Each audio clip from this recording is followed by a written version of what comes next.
سلام، من مبینام و از سرنیک خوش اومدید.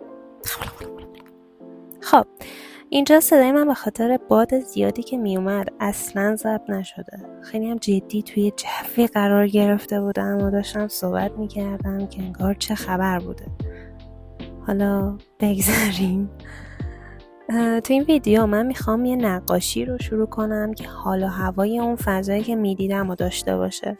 یکی از راه‌هایی که درک فضا رو برای من راحت‌تر میکنه اینه که همون وایبی که حس میکنم و توی چند کلمه ساده خلاصه کنم. اینجا اون 3 کلمه برای من شد: سبز، سکوت، سرمایه روح. 3 تا سین با معنی‌های کاملا جدا از هم که به نظرم همین میتونه چالش روی کاغذ ثبت کردنشون رو جذاب‌تر کنه. حالا بریم ببینیم که چی میشه.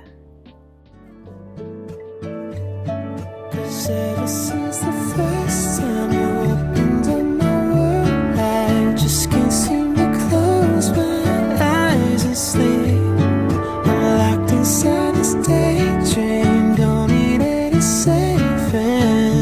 But I need you to wake me up. Need you to wake me up.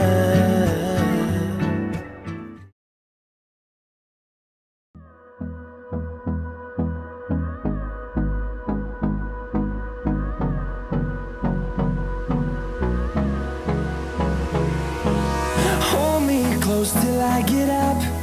Time is barely on our side. I don't wanna waste what's left. The storms we chase are leading us, and love is all we'll ever trust. Yeah, no, I don't wanna waste what's left. And on we'll go, through the wastelands, through the highways, till my shadow turns to sun rays. And on we'll go, through the wastelands, through the highways. And on we'll go.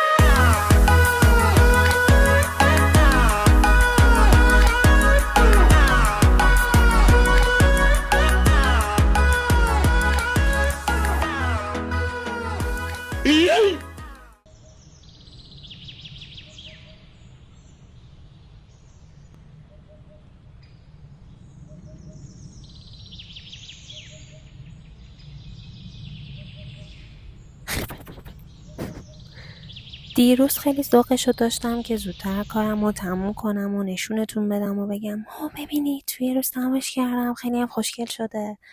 از جایی که نشسته بودم هم خیلی خوشحال بودم و کلن داشت به هم خوش میگذشت، ولی گوشیم خاموش شد. بعد اونم چون یه فاصله افتاده بود دیگه اصلا ولو شدم. حالا بیاین ادامهش رو بریم تا ببینیم امروز تا کجا پیش میره.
I'm in heaven,